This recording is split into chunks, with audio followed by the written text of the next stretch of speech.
Desde sus orígenes, la música significó mucho más que un simple entretenimiento, una forma de expresión profunda, una manera de narrar lo que a veces no podía decirse con palabras. A través de ella, los artistas contaron historias, desafiaron las normas sociales y dejaron testimonios del espíritu de su tiempo. Cada acorde y cada letra es un reflejo de la época que la vio nacer, pero también una forma de resistencia. Sin embargo, la libertad artística nunca fue un camino sin obstáculos. Cada vez que alguien se atrevía a romper un molde o a decir lo que muchos preferían callar, aparecieron voces dispuestas a censurar, prohibir o castigar aquello que resultaba incómodo. Hoy vamos a explorar algunos de los intentos de censura sobre algunas de las canciones más importantes de la historia de la música y cómo estos terminaron convirtiéndose en parte de su legado.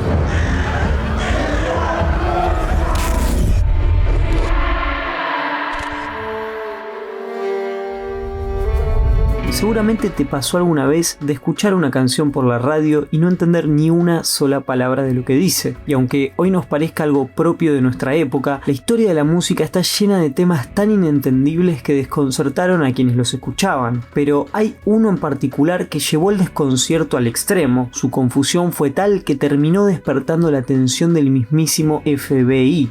La historia comienza en 1957, cuando el músico afroamericano Richard Berry escribió Louie Louie, una canción aparentemente sencilla sobre un marinero jamaiquino que le cuenta a Louie cuánto extraña a su novia, a la que tuvo que dejar para irse al mar. Lo interesante no era solo la letra, sino el sonido, una mezcla energética de R&B, calipso y cha-cha-cha, ritmos que estaban de moda en aquel momento. Con su estructura simple de 3 acordes, un riff pegadizo y un estribillo fácil de recordar, la canción se convirtió en un favorito de las bandas locales de la costa oeste, quienes la incluían en sus repertorios para animar fiestas y bailes. Y allí aparece The Kingsmen, un grupo juvenil de Oregon que en 1963 decidió grabar su propia versión. La grabación se volvió un éxito nacional y escaló rápidamente los primeros puestos de las listas, pero donde residía su magia también estaba el problema: nadie entendía ni una sola palabra de la letra.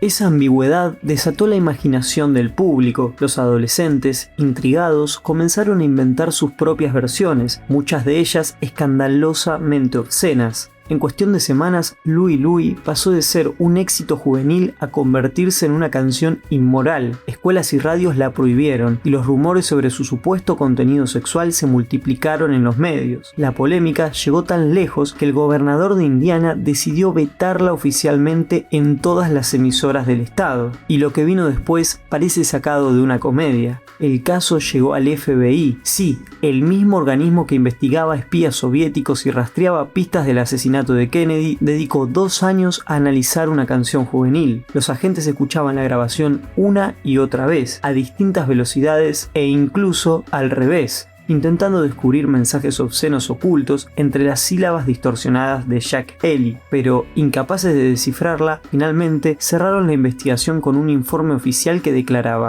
la letra es inentendible a cualquier velocidad. Después de tanta paranoia moral, la canción fue absuelta, pero el mito ya estaba hecho. Y, paradójicamente, la prohibición no frenó su éxito. Louie Louie se convirtió en un himno del rock adolescente, una canción que simboliza la rebeldía, energía y libertad, porque, aunque el FBI nunca lo admitió, su verdadera preocupación no era la letra de la canción, sino lo que representaba: el caos juvenil, la irreverencia y la fuerza imparable del rock and roll.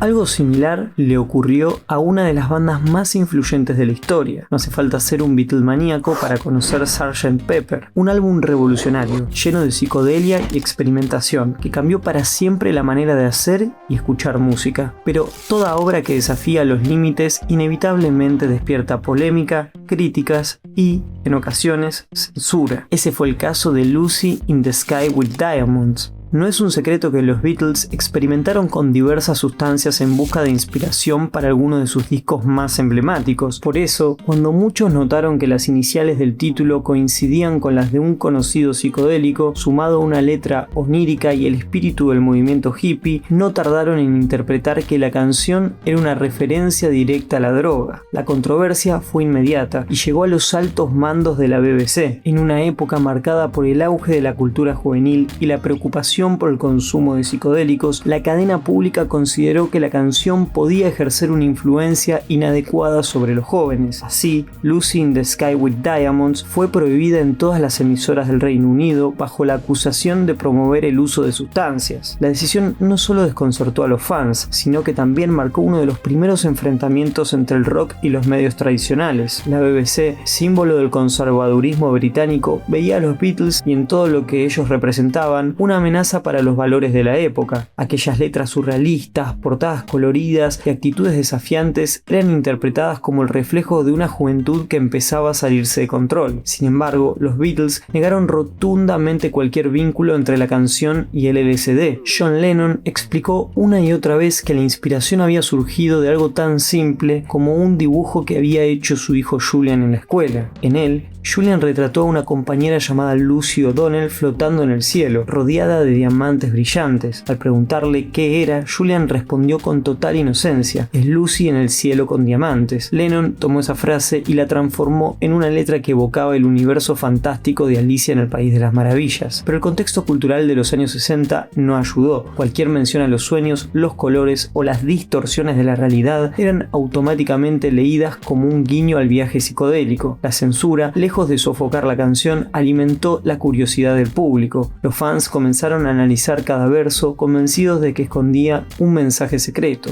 Lo que para Lennon había sido un juego poético inspirado en la imaginación de un niño, para el mundo se convirtió en un manifiesto lisérgico. Más allá del verdadero significado de la canción, el caso de Lucy in the Sky with Diamonds dejó una lección clara. Lo que se intenta silenciar puede volverse mito. Una simple frase, un dibujo infantil convertido en canción, terminó transformándose en uno de los símbolos más potentes de la rebeldía cultural de los años 70, recordándonos que la creatividad y la imaginación nunca pueden ser completamente controladas. Casi 20 años después, la historia parecía repetirse. La industria musical ya era otra, más global, más masiva, pero el choque entre creatividad y censura seguía intacto. En el centro de esa tensión estaba Madonna. La reina del pop no solo enfrentaba la mirada crítica de las autoridades, volvía a desafiar las normas, romper tabúes y usar la música como un arma de provocación y reflexión. Con Like a Prayer llegó al pop mucho más allá del entretenimiento, transformándolo en un espacio capaz de cuestionar la religión, el racismo y la sexualidad.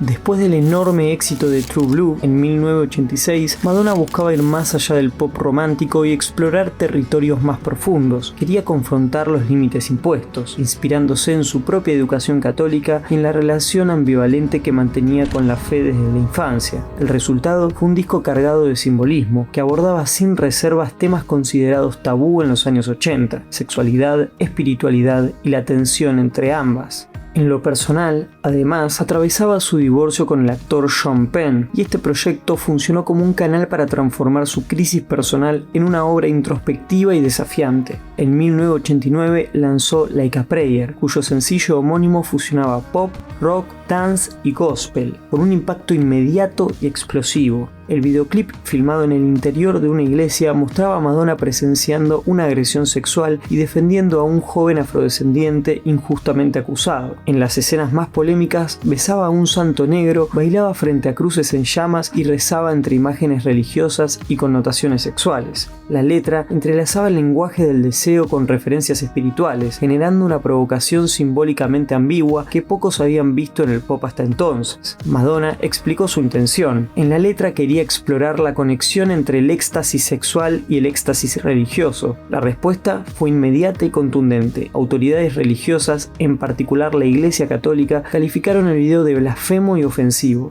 El Vaticano llamó a boicotearla y definió el videoclip como una profanación. Incluso un acuerdo publicitario de $5 millones con Pepsi, que habría promocionado la canción, fue cancelado antes de su emisión. Pero lejos de debilitarla, la controversia la consagró. Like a Prayer no solo se convirtió en un éxito mundial, sino también en un símbolo de la libertad artística. La canción demostró que el pop podía ser más que entretenimiento, podía cuestionar lo establecido, confrontar los valores conservadores y transformarse en una declaración sobre el poder del arte para provocar, reflexionar y abrir diálogos que la sociedad prefería callar. Para cerrar este recorrido, hay que pensar en una banda que nunca tuvo miedo de desafiar el poder y cuestionar el status quo. Pink Floyd. Su álbum The Wall, lanzado en 1979, no es solo un disco, sino una obra monumental que fusiona música y narrativa para construir una metáfora sobre la alienación, la represión emocional y las estructuras de poder que moldean a las personas desde la infancia. A lo largo del álbum se va levantando un muro simbólico que representa las barreras psicológicas y sociales que separan al individuo del mundo, reflejando el aislamiento y la fragilidad humana frente a sistemas que buscan controlar y conformar.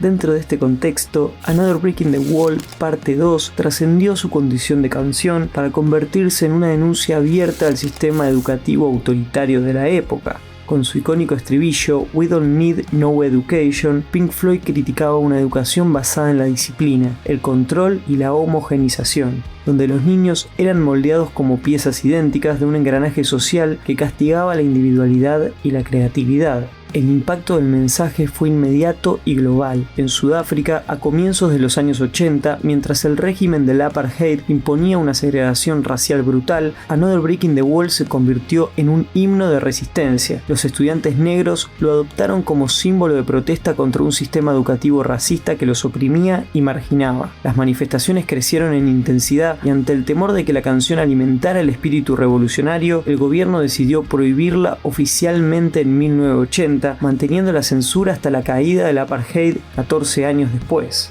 Pero la censura no se limitó a África. En Argentina, durante la última dictadura cívico-militar, Another Brick in the Wall también fue silenciada. Formó parte de una lista de más de 200 temas considerados subversivos por su contenido político y moral. En un contexto donde cualquier expresión de rebeldía era vista como amenaza, su mensaje de resistencia y liberación adquirió una fuerza aún mayor. Cada verso prohibido se convirtió en un acto de desafío silencioso, recordando que la música, cuando es honesta y valiente, tiene el poder de atravesar muros y tocar conciencia, incluso en los tiempos más oscuros.